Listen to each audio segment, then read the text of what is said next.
और इजराइल और हमास के बीच 21 दिनों से लड़ाई जारी है। यह लड़ाई कब खत्म होगी कोई नहीं बता सकता। दुनिया के बड़े देश गाजा में मानवीय सहायता की बात कर रहे हैं। ये कह रहे हैं कि आम नागरिकों को नुकसान नहीं पहुंचना चाहिए, लेकिन कोई इसे सुनिश्चित नहीं कर पा रहा। मानवीय सहायता गाजा में बहुत कम पहुंची, ऊपर से इजराइल की बमबारी भी जारी है। गाजा से हमास इजराइल रॉकेट में लगातार हमले हो रहे हैं, यानी कि इधर से इजराइल का हमला, उधर से गाजा की तरफ से भी ये आरोप लगाए जा रहे हैं कि लगातार रॉकेट दागे जा रहे हैं। इस जंग के बीच बड़ी खबर ईरान से आई। ईरान की सेना ने युद्ध अभ्यास यानी कि वॉर एक्सरसाइज जो होती है वो शुरू कर दी। इससे पहले ईरान ने यह कहा था कि अगर गाजा पर हमले जारी रहे तो अमेरिका पर भी आंच आएगी। तो सवाल यह उठ रहा है कि क्या यह युद्ध और ज्यादा बढ़ेगा, विश्व युद्ध बन जाएगा, वर्ल्ड वॉर 3। हमने इसके बारे में एक कार्यक्रम भी किया था कुछ दिन पहले। क्या कई देश इस युद्ध में शामिल हो जाएंगे? इजराइल और हमास को लेकर दुनिया पहले से ही बंटी है, लेकिन क्या अब युद्ध के मैदान में आमने सामने हो जाएंगे? इस बीच हमले लगातार जारी हैं। इजराइल डिफेंस फोर्स यानी कि IDF के मुताबिक उसने गाजा में हमास के 250 ठिकानों को निशाना बनाया है। IDF के मुताबिक उनके हमले में हमास का रॉकेटमैन हसन अल अब्दुल्ला और हमास के खुफिया निदेशालय के उप प्रमुख, इन दोनों को मार गिराया गया। गाजा में अब तक 7000 से ज़्यादा लोगों की जान जा चुकी है। गाजा के स्वास्थ्य मंत्रालय के मुताबिक मरने वालों में 2900 से ज़्यादा बच्चे हैं और 1500 महिलाएं शामिल।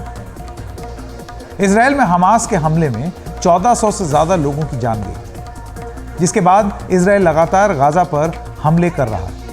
इजराइल दावा कर रहा है कि वो सिर्फ आतंकियों को निशाना बना रहा है, लेकिन मौत के जो आंकड़े आ रहे हैं उसे देखकर ऐसा नहीं कहा जा सकता। इस युद्ध की वजह से गाजा में 6 लाख से ज्यादा लोगों को अपना घर छोड़कर पलायन करना पड़ा। वहीं हमास की तरफ से भी एक दावा सामने आया है जो इजराइल की चिंता बढ़ाने वाला है।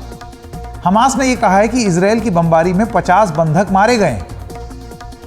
इजराइल का दावा है कि 230 लोगों को हमास ने बंधक बना रखा है। विदेशी बंधकों की रिहाई पर बात करने के लिए हमास का प्रतिनिधिमंडल मॉस्को रवाना हो गया। वहीं इजराइल पर हमास के हमलों में भी कमी नहीं दिख रही। वो लगातार रिहायशी इलाकों को निशाना बनाने के लिए रॉकेट दाग रहे हैं। कई रॉकेट तो रास्ते में आयरन डोम उनको बर्बाद कर दे रहा है। अभी आयरन डोम आपको मालूम है, पिछले इतने दिनों से हम लगातार इसके बारे में बात कर रहे हैं कि वो इधर से एक रॉकेट जाता है और वो उधर से जो रॉकेट आ रहा है उसको हवा में ही तितर बितर कर देता है। लेकिन फिर भी इतनी बड़ी संख्या में रॉकेट दागे जा रहे हैं कि कुछ रॉकेट रिहायशी इलाकों में गिर रहे हैं।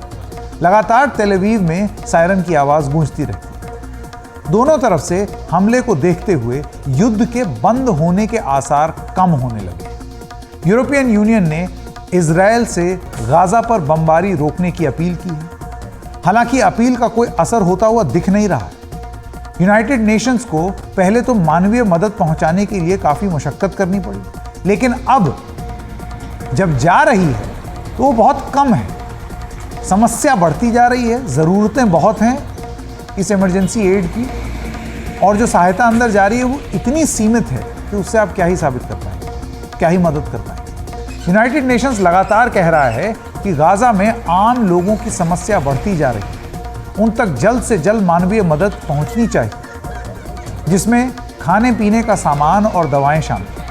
लेकिन यूनाइटेड नेशंस अभी तक इजराइल को हमले रोकने के लिए राजी नहीं कर पाया है, जिसमें मानवीय मदद वहां पहुंच सके।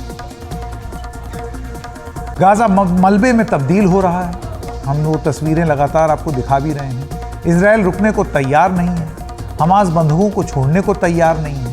पूरी दुनिया मानवता पर बयान दे रही है, लेकिन कुछ कर भी नहीं पा रही है। बड़ी संख्या में आम नागरिकों की मौत को रोक नहीं पा रही है। तो आप इन सब चीज़ों पर, इन सब स्थिति ये जिस तरीके से बन रही है, उसमें हम किसी भी तरीके से इस जंग को कम होते या डी एस्केलेट होते हुए देख ही नहीं रहे हैं। ये लगातार बढ़ता ही चला जा रहा है। और अब ये धमकी, युद्धाभ्यास ईरान की तरफ से, वहाँ पर अमेरिका का सीरिया में स्ट्राइक करना, कुछ उनका दावा है कि उन्होंने कुछ जगहों पर हमला करके चोट पहुंचाने की कोशिश की है उन संगठनों को जो कि एकत्रित हो रहे थे अटैक करने के लिए। ऐसे में क्या एक मैदान तैयार हो रहा है विश्व युद्ध तृतीय का, और इस बीच में गाजा और फिलिस्तीन के मासूम लोग जो ना हमास का समर्थन करते हैं, जो ना इस जंग का समर्थन करते हैं, लेकिन इस जंग में पिस गए हैं, उनका क्या?